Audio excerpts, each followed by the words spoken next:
Assalamualaikum warahmatullahi wabarakatuh. Gimana kabarnya semua? Semoga baik saja ya. Jadi kan kemarin di pemerintahan sebelumnya kan kita berharap sebenarnya ya di masa akhir dari presiden kita sebelumnya kasus Vina ini selesai begitu. Tapi ternyata mungkin konsentrasi pemerintahan ternyata tidak di situ ya. Dan harapan kita sebetulnya untuk yang pemerintahan baru ini. Dan sekarang kan sekali lagi saya ingatkan untuk Pak Otto kan sudah masuk dalam kabinet begitu ya. Harapan kita sih mudah-mudahan tahun ini sebelum tahun baru lah ya ini kasus ini selesai. Tapi ada diskusi terkait itu sebetulnya antara Pak Susno, Pak Jutek sama Bu Titin begitu untuk merevitalisasikan. Jadi gimana views lengkapnya sebetulnya? Ini dia. Dengan adanya pemerintah baru ini, kira-kira akan seperti apa proses hukum selanjutnya, baik untuk kasus Vina atau mungkin kita berbicara secara general soal kasus-kasus serupa, Pak Susno? Kalau saya sangat berharap ya dengan pemerintahan baru, pemerintahan Pak Prabowo dan Gibran, karena salah satu di antara bunyi pidato 1 jamnya kemarin adalah menegakkan hukum dan keadilan. Ya, gitu. betul. Nah, mudah-mudahan hal ini betul-betul terwujud dengan adanya Jaksa Agung yang baru, kemudian Kapolrinya walaupun lama ya, tapi dia harus mengikuti irama daripada pemerintah baru ini. Nah, kita wait and see, kita lihat ya. Batu ujian pertama adalah kasus Cirebon ya, kasus Vina dan Eki ini. Dan kalau presiden berbicara saja dengan Ketua Mahkamah Agung misalnya untuk putusan PK kasus Vina dan Eki dari 8 terdakwa ini agar dipercepat. Tidak perlu menunggu 3 bulan. Ini sudah kelihatan kalau presiden yang bilang begitu kepada Ketua Mahkamah Agung tentunya akan didengar oleh Ketua Mahkamah Agung dan kita yakin ini akan dipercepat. Yang kedua, masih banyak lagi kasus-kasus yang gantung. Yang gantung, yang belum selesai, tinggal presiden menginstruksikan saja kepada Jaksa Agung, kepada Kapolri yang langsung di bawah perintah dia. Kalau KPK itu kan tidak langsung di bawah perintah presiden dalam penegakan hukum, walaupun KPK adalah bagian dari pemerintah. Kita pertama penuh harap bahwa pidato beliau kemarin tidak hanya sekedar pemanis, tapi betul-betul dilaksanakan oleh presiden dan dilaksanakan oleh pembantu-pembantu presiden, menteri, Jaksa Agung, dan juga tentunya partnernya yaitu Mahkamah Agung merespon apa yang dimaui oleh Bapak Presiden. Ini batu ujian, kita tunggu seminggu 2 minggu ini apakah ada reaksi dari Mahkamah Agung atau tidak. Ini untuk kasus Vina dan Eki Cirebon gitu. Bang Jutek, pandangan Anda? Baik, Mbak. Saya mohon maaf saya nggak bisa ikutin sampai selesai. Saya lagi di acara serah terima dari Kemenko Hukum dan HAM beserta dengan jajarannya. Saya permisi sebentar keluar. Jadi terkait dengan yang ditanyakan seperti yang disampaikan Pak Susno tadi, ya, saya sepakat bahwa kasus ini harus kita kawal bersama. Bahwa kami sudah mendapatkan gambaran lah ya. Saya pikir bahwa makin terang kasus ini oleh karena banyak bukti, saksi, hasil PK juga yang selama ini kita hadirkan di dalam persidangan peninjauan kembali ya. Dengan penggantian presiden ya ke Bapak Prabowo dengan Pak Gibran ya, ini tentu membawa harapan baru bagi kita selaku penegak hukum ya. Saya berharap banyak hal ya bahwa masyarakat Indonesia dalam hal ini saya pikir kita menaruh banyak harapan kepada Bapak Presiden Prabowo ya, dan juga jajaran Kementerian Hukum dan HAM ya di bawah Menko Bapak Profesor Dr. Yusril Issa Mahendra dan juga Wamenko HAM Bapak Profesor Dr. Otto Hasibuan SHMM ya. Karena Pak Otto ini adalah mengikuti dari awal dan juga karena ketua tim saat kemarin sebelum diangkat menjadi menteri, tentu beliau ini paham betul apa yang harus dilakukan di dalam Kemenko Hukum dan HAM ya ke depan ini untuk mengawal kasus ini, untuk lebih membuat terang peristiwa ini ya. Tentu saya sebagai koordinator dari tim kuasa hukum ya dari 7 terpidana kasus Eki dan Vina di Cirebon, tentu berharap banyak ya dengan penggantian pucuk pimpinan di Menteri Hukum dan HAM ya, khususnya di Kemenko Hukum dan HAM ini dengan jajaran Menteri Hukum, dan jajarannya ini membawa angin segar untuk penegakan hukum ke depan. Ya. Itu Mbak. Baik, Bu Titin, pandangan Anda, Bu? Ya, buat saya sangat luar biasa, apalagi ada orang yang saya sangat hormati masuk dalam susunan. Sebetulnya keyakinan kebebasan ke-7 terpidana yang masih ada di dalam itu, saya sudah meyakini angin segar itu akan datang ketika tanggal 5 Juni 2024. Di tanggal itulah saya meyakini akan ada perubahan nasib yang luar biasa bagi 7 terpidana. Apalagi saat ini yang saya sangat hormati itu masuk ke dalam kabinet yang betul-betul saya yakin akan sangat berpengaruh terhadap kebebasan ke-7 terpidana pada tahun ini. Dengan kata lain, Anda mau sebutkan bahwa ada titik terang dengan adanya Pak Oto dalam kabinet? Ya, seperti yang saya sampaikan tadi, ketika tanggal 5 Juni saya punya keyakinan di tangan Pak Oto lah para 7 terpidana ini akan bebas, karena tanggal 5 Juni 2024 pertama kali saya bertemu dengan yang terhormat Bapak Oto Hasibuan. Saya menyatakan waktu itu ada yang salah dari putusan di 2016. Waktu itu saya membawa sakatatal, saya diterima oleh tim Bapak Oto, dan saat itulah saya meyakini akan ada perubahan nasib yang luar biasa. Apalagi pada saat kemarin Bapak Oto dilantik, saya luar biasa, ini seperti seluruh alam mendukung terhadap kebebasan ke-7 terpidana. Baik, saya kembali ke Bang Jutek. Bang Jutek, sekarang proses PK itu kan ada di MA, kemudian beberapa saat yang lalu masih di era pemerintahan Pak Jokowi, ada pergantian pimpinan di situ. Dari Wakil Ketua Bidang Yudisial MA Pak Sunarto kemudian diangkat menjadi Ketua MA. Seberapa berpengaruhkah pergantian posisi ini terhadap kasus-kasus yang sedang ditangani, termasuk dengan kasus yang sedang Anda dalami sekarang ini? Saya berpikir dengan penggantian pucuk pimpinan Mahkamah Agung dan juga di kementerian kabinet yang baru, tentu kita menaruh harapan yang baru. Ya, kita tidak ingin juga bahwa ini adalah peristiwa pembunuhan dibilang bukan pembunuhan, itu yang harus dicatat. Tapi kita juga tidak ingin terjadi di negeri yang kita cintai ini bahwa peristiwa bukan pembunuhan dipaksakan menjadi satu peristiwa pembunuhan. Terlibat ya, yang tidak melakukan pembunuhan. Tentu ini sungguh ironis, kita ingin keadilan ditegakkan. Kami sudah membuktikan lewat bukti-bukti yang ada, fakta-fakta yang ada, bahwa ini bukan pembunuhan, ini adalah kecelakaan. Ya, biarlah Majelis Hakim Agung, ya, apalagi ini ada pucuk pimpinan Mahkamah Agung yang baru, ya, mudah-mudahan dapat mendengar, ya. Kami juga sudah mendesak, memohon kepada teman-teman ya di Bareskrim Mabes Polri untuk segera memproses ya dugaan ya tindak pidana penganiayaan yang dilakukan pada tahun 2016 yang lalu. Ya, tiap minggu ada saksi yang diperiksa, jangan lama-lama, segera kita untuk bisa diproses, dipercepat prosesnya. Itu harapan kami. Kami tentu bermohon dengan niat Bapak Kapolri, Bapak Kabak Reskrim dan juga jajaran, tentu kami akan mendorong ya. Terus terang beberapa waktu lalu kami juga ditanya ya oleh beberapa tim ya yang ada di pemerintahan, ya kami sampaikan apa adanya bahwa kami memohon bahwa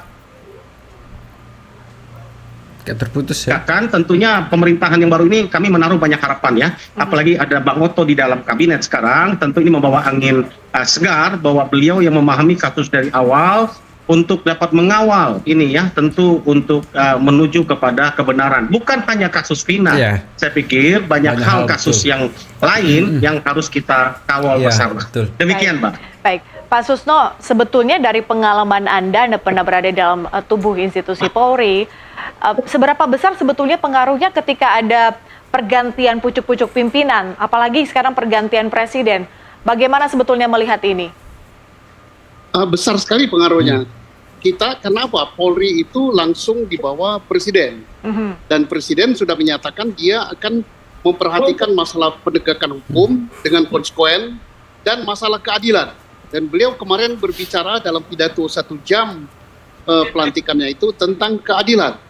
Nah, dalam hal kasus Pina Eki Cirebon, para terdakwa itu adalah orang-orang yang mendapat kezuliman dan ketidakadilan. Iya. Peran dari para penasihat hukum 8 terdakwa dan juga hasil pemeriksaan yang dilakukan oleh tim audit Baris Krim Polri untuk segera ditindaklanjuti.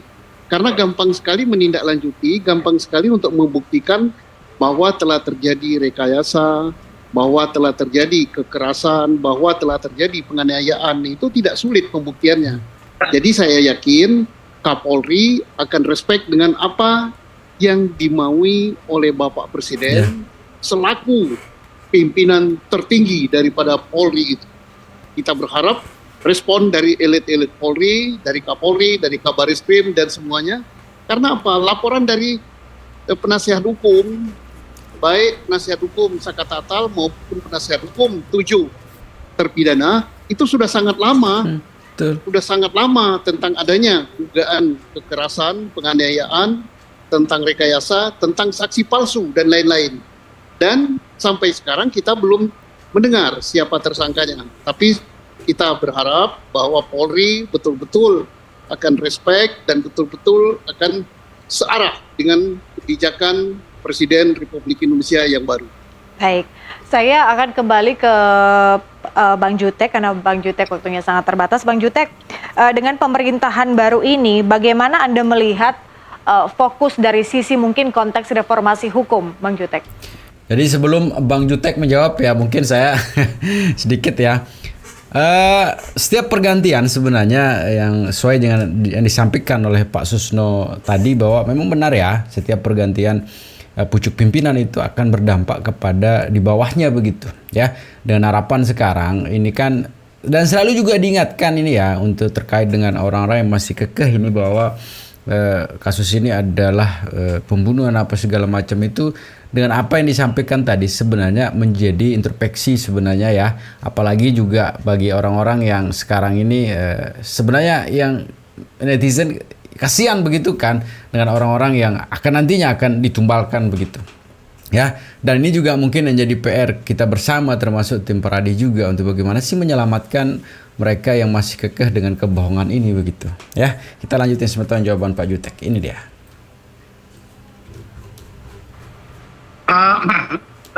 Saya sudah mendengar ya, khususnya dari Profesor Dr. Otto Hasibuan selaku Wamenko ya dari Hukum dan HAM untuk mereformasi banyak hal dalam bidang hukum. Kita tunggu apa yang akan beliau lakukan selaku pucuk pimpinan di kementerian yang menakodai ya ke depan hukum dan HAM, lapas dan imigrasi. Ya, tentu ini kita menaruh banyak harapan khususnya kepada Pak Menteri Menko ya, Pak Yusril dan juga Pak Otto Hasibuan. Mereka berduet bersama, tentu mereka ini tidak usah kita ragukan lagi kepakaran dalam bidang hukumnya. Kita berharap banyak sekali lagi bahwa kasus-kasus yang selama ini banyak terjadi yang quote and quote ya, ada yang menjuru keja adalah pengadilan sesat dan sebagainya, ini tidak boleh terjadi lagi di dalam negara Republik Indonesia ini ya. Kami akan kawal, kami akan memberikan masukan ya. Kebetulan kami punya direct langsung sekarang ke menteri ya, jadi kami akan memberikan masukan itu lebih mudah sekarang.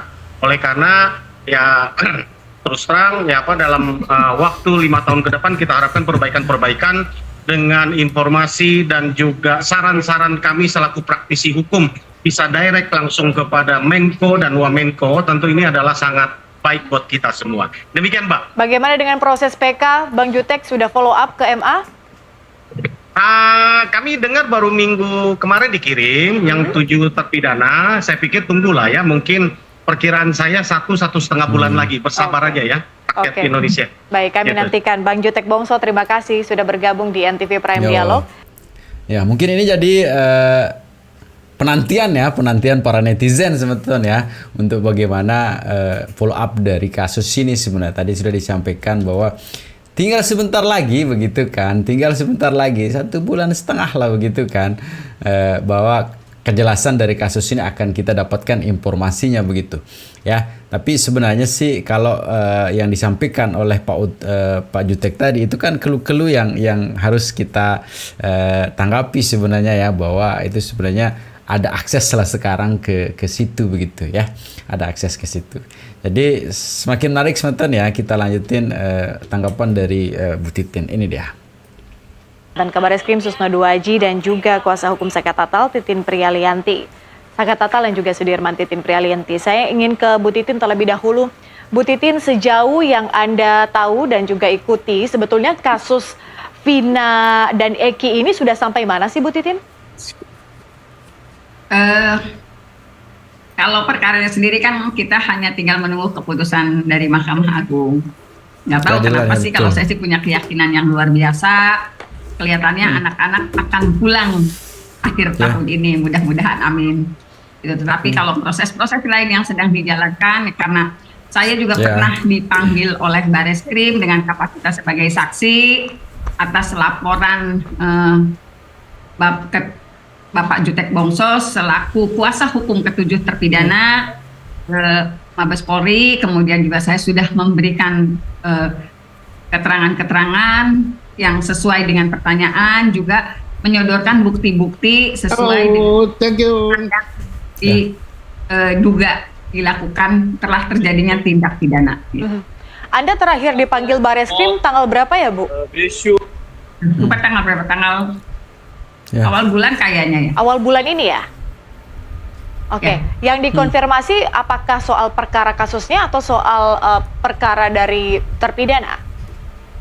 Jadi dugaan tindak pidana yang dilakukan oleh Bapak Rudiana, satu mengenai dugaan adanya keterangan palsu, memberikan keterangan palsu, padahal keterangan itu tidak sebenarnya gitu. Kemudian juga dugaan melakukan tindakan penganiayaan, memaksa melakukan tindakan penganiayaan. Kemudian juga ada beberapa pasal. Jadi ada, kalau nggak salah 5 pasal, termasuk perampasan kebebasan. Oke. Bang Jutek kan bilang kalau proses 6 terpidana sudah sampai di MA. Bagaimana dengan Sudirman, Bu, sejauh ini? Kalau saya sih ini sih feeling ya, kelihatannya keputusannya juga akan bersamaan lah, karena Sudirman dengan 6 terpidana lainnya juga kan prosesnya juga tidak terlalu lama. Oke. Kita juga berbicara soal kasus-kasus penyiksaan yang kemudian santer terdengar tahun 2016. Kita punya Menteri HAM yang baru saat ini, kita punya Pak Natalius Pigai, dan beliau juga merupakan aktivis hak asasi manusia asal Papua dan pernah menjadi anggota Komnas HAM. Anda menaruh harapan apa pada sosok Pak Natalius? Kalau saya melihatnya, tokoh-tokoh yang saat ini berada di dalam kader, tokoh-tokoh yang luar biasa, yang sangat saya punya keyakinan akan memiliki keberpihakan kepada masyarakat, terutama mengenai keadilan yang diharapkan oleh masyarakat. Karena ternyata dalam salah satu statementnya Bapak Oto Hasibuan juga menyatakan itu. Jadi Bapak Prabowo menyatakan agar keberpihakan keadilan kepada rakyat, seperti yang disampaikan di dalam sambutannya.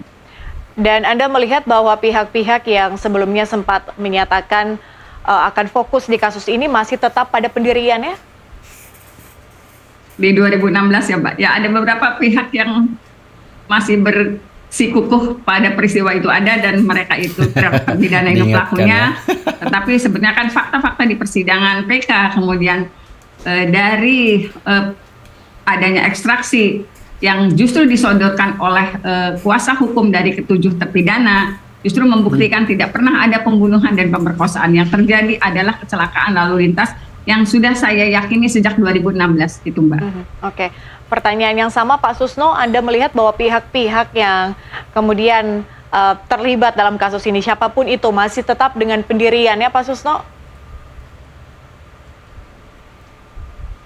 Pak Susno, kami belum bisa mendengar suara Anda dari studio, Pak. Gini, Baik, sudah. Boleh saja mereka tetap pada pendiriannya, tetapi itu tidak bisa hanya dengan omongan ya. Artinya harus dengan bukti, karena ini masalah hukum. Misalnya saya tidak melakukan itu. Nah, buktinya apa? Nah, adakah alibinya? Adakah bukti forensik bahwa dia tidak berbuat demikian? Kan Sudirman datang ke pengadilan dalam perkara PK sebagai saksi, dia menunjukkan bukti ada luka tembak di pantatnya, dan dia mengatakan itu dilakukan di kantor polisi. Nah, bantah itu dengan bukti. Jadi siapa yang nembak itu? Jadi tidak ada masalah kalau seorang mengakukan saya tidak, saya ini boleh-boleh saja omongan, tapi omongan itu harus dibuktikan begitu. Ya.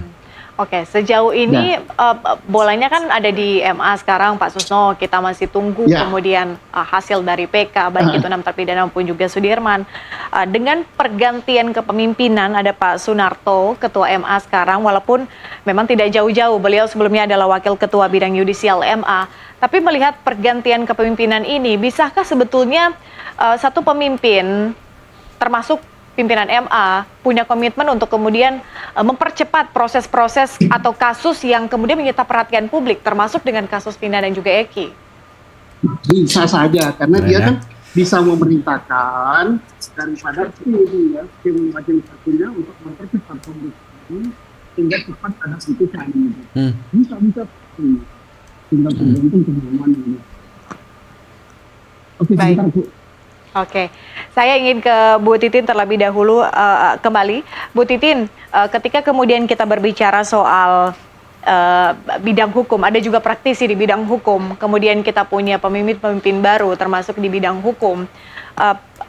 Dari hal mungkin pemasyarakatan misalnya. Pemasyarakatan ini kan berkaitan langsung dengan kasus-kasus napi yang kemudian disiksa atau ya napi secara keseluruhan. Apa sebetulnya yang menjadi concern Anda dengan pemimpin-pemimpin baru ini soal pemasyarakatan? Ya, memang kan bukan hal yang sudah menjadi rahasia umum ya Mbak ya. Ketika masyarakat bermasalah, baik di tingkat penyidikan maupun walaupun sudah berada di tempat-tempat yang dianggap apakah adilutan, apakah di lapangan, ada hal-hal yang menurut saya memang tidak lazim dan tidak sepantasnya diperlakukan seperti itu. Mohon maaf, saya sering kali mendengar cerita ketika misalnya seseorang yang saya menengok bukan atas nama kuasa hukum tetapi atas nama keluarga, itu mohon maaf yang sebesar-besarnya. Kadang-kadang mereka mengeluhkan, ibu nggak usah nengok deh bu ke orang tuanya. Kenapa? Karena kalau nengok kita tuh ada jatah-jatah yang harus kita sampaikan. Jadi saya kadang-kadang miris karena saya juga berulang kali misalnya saya menghadiri klien saya yang berada di lembaga-lembaga pemasyarakatan, ketika harus kami menengok, kemudian juga dia harus menyerahkan sejumlah uang. Nah itu yang sebetulnya kondisi-kondisi ini yang secara umum memang terjadi, dan saya yakin ini diakuilah oleh seluruh masyarakat Indonesia. Mungkin yang berkonflik dengan hukum, bermasalah dengan hukum, hal-hal seperti ini kan sudah menjadi rahasia umum. Saya seringkali mendengar informasi ketika saya datang ke klien saya, dia nangis-nangis, kalau ibu nggak bawa duit, ibu nggak usah nengokin saya. Itu luar biasa pedih buat saya. Kayak terputus ya. Lepas daripada kasusnya seperti apa, lepas dari apa yang dia hadapi saat itu yang kadang-kadang saya berat apabila saya membawa keluarga menengok, walaupun udah statusnya udah napi ya, sudah ada di dalam. Jadi saya berharap kepada yang sekarang berada di bidang hukum, kemudian juga yang berkaitan dengan masyarakat yang berkonflik dengan hukum, apakah dalam proses, apakah sudah di dalam, itu akan memperbaiki permasalahan-permasalahan yang sepertinya sudah menjadi gunung es dan memang harus segera dibenahi dengan sangat cepat. Karena tidak bisa menganggap bahwa orang bermasalah dengan hukum itu mempunyai kesalahan yang besar atau tetapi tetap saja hak-hak mereka kan tetap saja harus diperhatikan. Hak untuk ditengok, kemudian hak tidak mendapatkan keadilan meskipun sudah ada di dalam. Hak menjadi manusia yang seutuhnya walaupun masih tidak ada di dalam.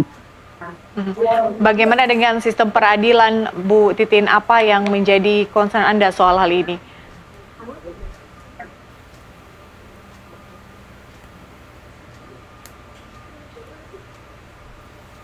Bu Titin, kami belum bisa dengar suara Anda. Bu Titin, mungkin ke-mute, Bu. Bu Titin? Di Cirebon Ya, sendiri, silakan.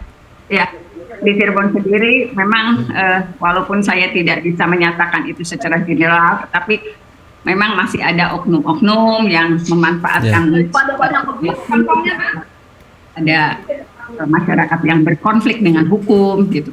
Sebenarnya berkonflik dengan hukum itu bahasa untuk anak yang berkonflik dengan hukum ya, tetapi ketika ada yang masyarakat yang berkonflik dengan hukum, walaupun sebetulnya itu bisa diselesaikan secara mediasi, secara kekeluargaan, kadang-kadang diberikan informasi yang terlalu jauh sehingga masyarakat juga menghadapi ketakutan ketika walaupun baru di tingkat misalnya di tingkat kepolisian, tetapi nah itu hal-hal seperti itulah yang seharusnya dibenahi sesegera mungkin. Apalagi misalnya karena jarang sekali masyarakat yang terinformasi dengan benar apa yang terjadi, bagaimana dia bisa berhadapan dengan hukum. Sebetulnya masyarakat punya kekhawatiran yang luar biasa walaupun baru mendapatkan surat panggilan dari kepolisian, walaupun itu sebagai saksi. Itu Mbak. Jadi Bu Titin, Anda ingin sebutkan bahwa atau menggambarkan soal potret peradilan di daerah Anda seperti itu, Bu Titin, atau mungkin dari contoh-contoh kasus lain di daerah-daerah lain? Saya sih melihatnya juga hampir semua daerah juga kelihatannya sama lah. Saya nggak paham apa yang harus dibenahi dari awal gitu. Tetapi saya berharap dari kabinet yang baru ini, dari pemerintahan yang baru, dari konsentrasi Bapak Presiden yang berkeadilannya kepada masyarakat, saya sih berharap mudah-mudahan tahun ini pembenahan di bidang hukum akan dapat dilakukan oleh kabinet yang baru. Baik, saya kembali ke Pak Susno. Bagaimana pandangan Anda, Pak, soal dari konteks atau bidang pemasyarakatan, apa yang jadi catatan Anda, termasuk juga dengan sistem peradilan, Pak Susno, ini yang sering kali kita dengar, apalagi dalam kasus Vina dan Eki, soal peradilan sesat, soal penyiksaan napi, apa yang menjadi catatan Anda di sini? Pak Susno, masih ke-mute, Pak? Pertama saya menyambut baik niat yang sudah disampaikan dalam pidato. Tetapi tidak cukup dengan niat saja, karena beberapa presiden pun juga niatnya begitu. Nah, presiden sekarang saya penuh harap, apalagi beliau telah memecah Kementerian Hukum dan HAM menjadi ada Kementerian Pemasyarakatan dan Imigrasi, berarti akan ada perhatian khusus tentang pemasyarakatan dan imigrasi. Dan ada lagi Menko Hukum dan HAM, kemudian ada Wamen lagi. Nah, ini kita harap Menko ini adalah betul-betul menjalankan politik hukum untuk memperbaiki sistem. Sistem itu memperbaiki hukum kita. Tetapi saya tidak begitu yakin. Nah, saya akan lebih yakin kalau manakala Presiden memanggil semua kementerian dan badan-badan atau lembaga negara yang terkait dengan hukum.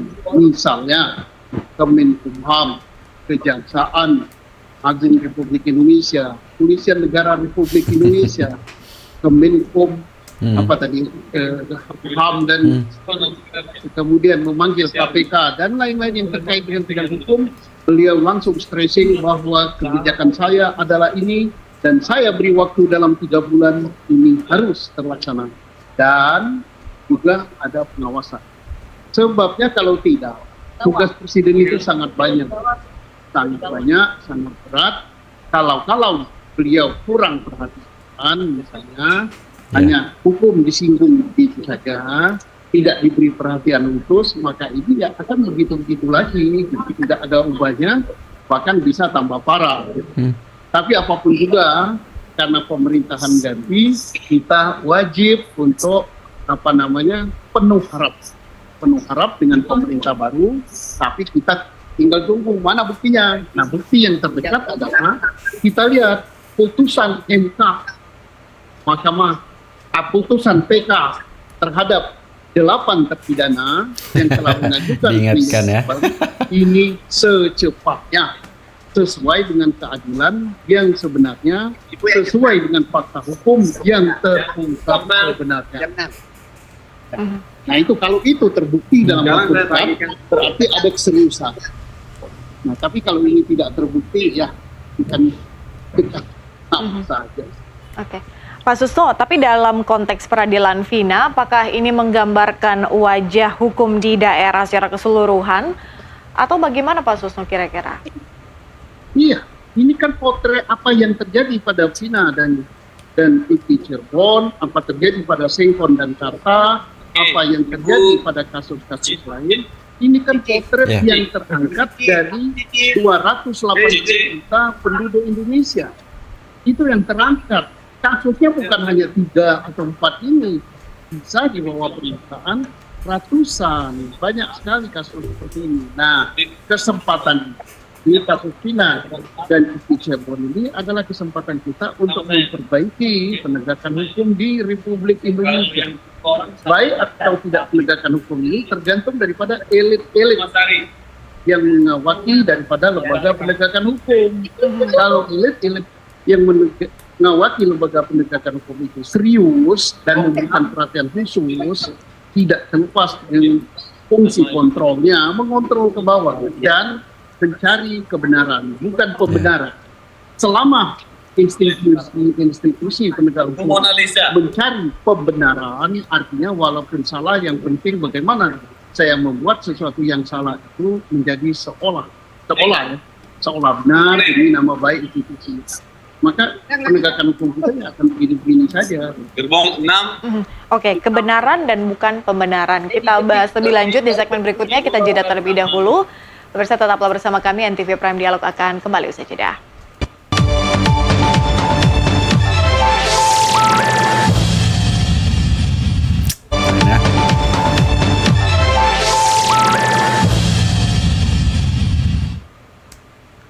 Terima kasih pemirsa, Anda masih bergabung bersama kami di NTV Prime Dialog. Saya masih berdialog bersama Bu Titin dan juga Pak Susno. Saya akan berbincang dulu dengan Bu Titin. Bu Titin, dari perspektif Anda sebagai seorang praktisi hukum, Anda juga sebagai kuasa hukum dari terpidana atau mantan terpidana, sebetulnya melihat kasus Vina dan juga Eki ini, bagaimana seharusnya penegak hukum maupun juga pihak-pihak terkait menangani kasus-kasus serupa, misalnya seperti kasus Vina dan juga Eki, seharusnya dari perspektif Anda sebagai praktisi hukum? Kalau saya sih Mbak ngelihatnya kan saya mengalami di 2016 saya yakin betul bahwa peristiwa itu tidaklah pernah ada, tetapi sayangnya kan, dan saya sudah melakukan berbagai upaya di tahun 2016. Betul kalau misalnya ada ungkapan kalau masyarakat kecil yang berkonflik dengan hukum, kalau masyarakat kecil yang dianggap sebagai tersangka, memang tidak memperoleh keadilan yang sebenar-benarnya. Dan itu masih terjadi hingga saat ini, Bu Titin? Ya, kelihatannya seperti itu. Jadi saya merasakan betul ketika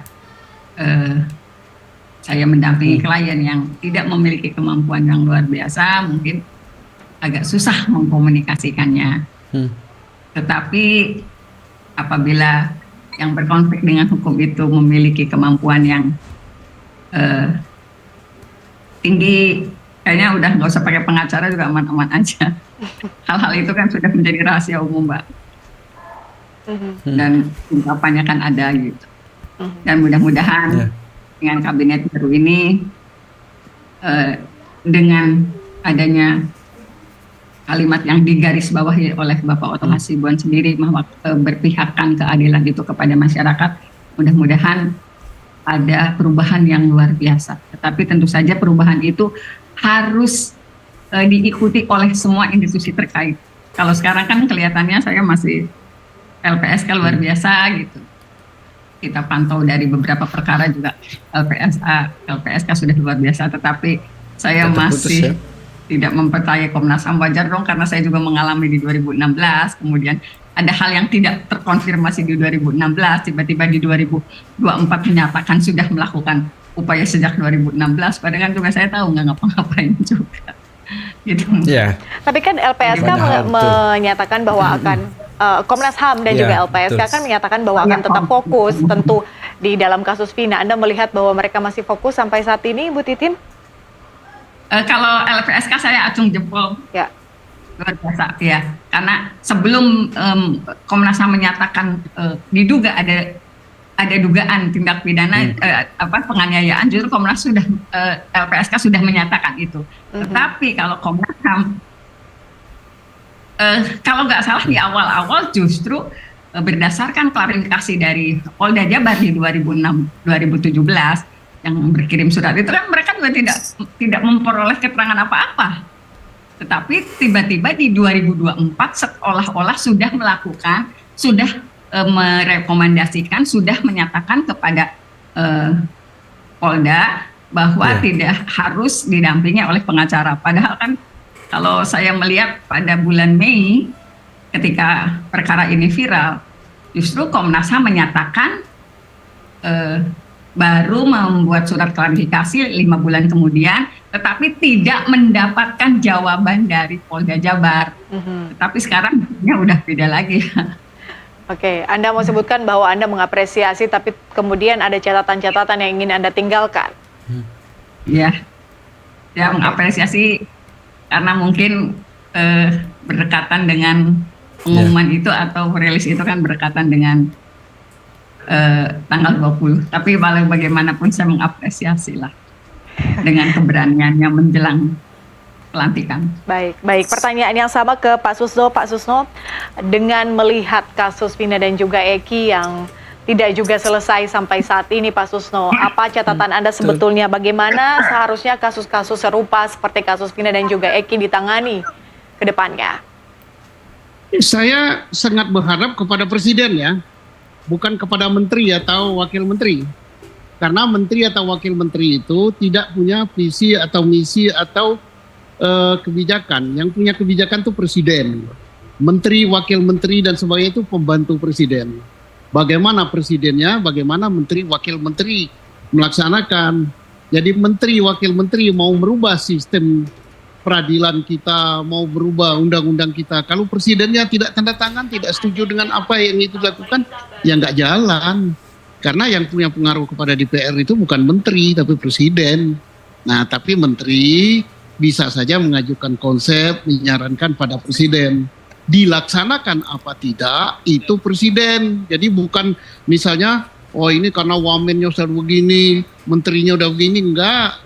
Sudah berapa kali kita ganti menteri dan ini. Nah, maka saya sangat berharap dengan apa yang disampaikan oleh Pak Prabowo selaku Presiden Indonesia yang baru, betul-betul itu dari lubuk hatinya, betul-betul itu dia ingin melaksanakan itu, tinggal dia perintahkan kepada menterinya. Kalau menterinya tidak melakukan hal itu, maka menterinya ya dipecat gitu. Nah, itulah. Jadi kita tidak terlalu banyak berharap kepada para menteri. Yang kita berharap adalah kepada presiden. Oke. Pak Susno, Komnas HAM kan tapi punya sosok baru, tapi di sisi lain kemudian Kapolrinya tetap sama. Anda melihat komitmen dari presiden baru ini dari sektor hukum seperti apa sebetulnya? Ya baru dengar pidato bahwa beliau mengatakan tentang hukum akan ditegakkan supaya betul-betul berkeadilan. Nah, bagaimana jabarannya, bagaimana perintah lebih lanjut kepada Kapolri, kepada Jaksa Agung, kepada Menteri, belum kita tahu. Dan bagaimana para Menteri, Kapolri dan Jaksa Agung menerjemahkan pidato itu, belum tahu juga. Jadi kita masih penuh harap. Tetapi saya, walaupun Presiden belum membuat rincian, membuat jabaran, saya percaya pada figur Presiden, bahwa Bapak Prabowo ini adalah figur Presiden yang konsekuen, yang tegas, yang punya integritas. Tapi bagaimana what next, akan belum sampai 2 kali berapa itu? 2 kali 24 jam dia jadi presiden. Kita lihat, tidak bisa saya memberikan wah ini akan begini, belum. Kenapa? walaupun saya kenal dengan para menterinya, saya tidak terlalu banyak berharap dengan menteri karena menteri nggak bisa berbuat apa-apa itu. Ya. Oke, Pak Susno, pelajaran penting apa yang sebetulnya dapat kita petik, kita ambil dalam hal penanganan kasus Vina dan juga Eki untuk kedepannya, baik bagi institusi Polri mungkin atau institusi lain yang berkaitan langsung dengan sebuah kasus pembunuhan. Apa yang menjadi catatan Anda, Pak Susno? Pelajaran penting apa atau kasus? Ya, pelajaran yang terbaik bahwa penegakan hukum di negara kita belum baik gitu. Masih penuh dengan rekayasa, masih aparatnya tidak teliti atau sengaja tidak teliti. Contohnya kecelakaan lalu lintas dirubah menjadi pembunuhan. Jaksanya percaya begitu saja, hakimnya percaya begitu saja. Ini berarti ketidakprofesionalan aparat. Maka yang harus diperbaiki seluruh aparat. Jangan hal ini ditimpakan kepada Polri saja. Jaksanya juga begitu, hakimnya juga gitu, bahkan hakim lebih parah. Karena hakim 3 lapisan ya, peradilan pertama, peradilan tingkat kedua banding, dan tingkat ketiga adalah kasasi. Sama saja ketidakberesannya, berarti mereka sama. Diingatkan ya. Nah makanya perbaikan itu harus menyeluruh. Pak Susno, 8 tahun kasus ini gelap di masa Jokowi, apakah kita bisa berharap lebih kepada masa Presiden Prabowo saat ini? Kalau bisa, kenapa kita bisa berharap? Ya saya bisa berharap, hanya berharap karena figur Pak Prabowo orang yang tegas, yang konsekuen gitu kan, karena dia saya tahu kenal pribadi beliau betul-betul tegas. Nah tapi saya tidak tahu ketegasan Pak Prabowo dan kekonsekwenan Pak Prabowo yang telah diwujudkan dalam pidatonya menegakkan hukum berkeadilan diterjemahkan nggak oleh para menterinya, oleh pembantunya. Ya, belum kelihatan karena baru 20 belum 3 hari gitu kan. Nah kita lihat bagaimana kiprah daripada Jaksa Agung, bagaimana kiprah Kapolri, kiprahnya KPK, kiprahnya daripada Menteri Kumham dan dan penjara itu dan pemasyarakatan. Jangan sampai hanya itu ya spaikur aja gitu ya. Nah, kita lihat apa yang dilakukan Kementerian Kumham gitu. Kita lihat apa yang dilakukan oleh Kejaksaan, Polri, KPK dan sebagainya. Oke, mari kita wait and see ya. Belum bisa saya terlalu mengatakan bahwa ke depan hukum ini akan baik. Nah, dan yang waktu yang paling dekat kita tunggu bisa nggak Presiden atau Menteri Kumham selaku pembantu Presiden mendesak daripada Mahkamah Agung untuk mempercepat putusan PK 8 terpidana ini. Kalau tidak bisa ya sami mawon. Mas Andri. Oke. Mas Andri. Pak Susno. Ya, Pak Susno, ada 3 perkara kemudian sekarang di MA. Ada 3 perkara di MA. Jika Anda sekarang berhadapan langsung dengan Ketua Mahkamah Agung saat ini, apa yang ingin Anda sampaikan, Pak Susno? Ya Pak Ketua Mahkamah Agung supaya menyerap apa yang berlaku di masyarakat. Masyarakat seluruh Indonesia sudah menunggu-nunggu putusan PK dari 8 terdakwa. Jangan dinilai ini hanya perkara Cirebon aja. Ini gambaran perkara di Indonesia yang terangkat ke permukaan seperti itu. Rakyat Indonesia melihat bagaimana Mahkamah Agung merespon ini. Lembek aja, diam aja, lamban apa tidak. Kalau lamban orang menilai, wah Mahkamah Agung saya seperti itu. Dan rakyat berhak menilai Mahkamah Agung walaupun dia bertanggung jawab pada Tuhan. Kenapa berhak? Mereka itu milik rakyat, digaji rakyat, Hakim Agung itu. Dengan pajak rakyat, dengan hasil bumi, kekayaan milik rakyat. Jadi harus sadar. Apalagi kemarin sudah nuntut gaji gitu kan, naik. Oke. Oke, Bu Titin, pertanyaan tadi saya tanyakan ke Pak Susno yang sama. Pelajaran penting yang dapat kita ambil dalam kasus Vina dan juga Eki di Cirebon, baik itu tahun 2016 maupun juga saat kembali viral di tahun 2024. Apa sebetulnya? 2016 itu saya melihatnya bukan hanya peradilan sesat ya Mbak ya, tetapi juga mohon maaf kalau orang-orang yang memberi keputusan, kemudian yang menerima berkas di kejaksaan, kemudian juga yang memutuskan juga sepertinya ada dugaan pikirannya lagi pada sesat. Karena saat itu juga kan sebetulnya sudah banyak bukti gitu yang kita hadirkan di persidangan gitu, termasuk juga ada ketidaksesuaian yang nyata. Tetapi kalau putusannya sampai memvonis 7 terpidana itu dihukum seumur hidup, apalagi dari rangkaian peristiwanya, orang awam aja sebenarnya kalau baca berkasnya itu nggak sesuai banget. Tetapi orang-orang yang pintar di dalamnya ternyata memang tetap mengambil keputusan yang serupa. Jadi ya bukan hanya peradilannya yang sesat, mungkin ada dugaan pada saat itu juga yang mengambil keputusan, yang melakukan lagi pada sesat juga. Jadi mudah-mudahan ini terakhir kalinya terjadi di Indonesia, bukan hanya Cirebon, karena bagaimanapun saya juga sangat menghargai institusi kepolisian, institusi kejaksaan, institusi kehakiman, karena mungkin hanya segelintir oknum yang melakukan itu, tetapi saya yakin banyak juga dari kepolisian dan kejaksaan maupun kehakiman yang memiliki integritas yang tinggi terhadap dan berpihak mengabdi keadilan masyarakat. Baik, tetap kawal kasus ini pun dengan kami media yang tetap mengawal kasus Vina dan juga Eki. Terima kasih Bu Titin, Pak Susno sudah bergabung di NTV Prime Dialog. Kita jumpa lagi di lain kesempatan. Selamat sore. Ya, banyak hal betul.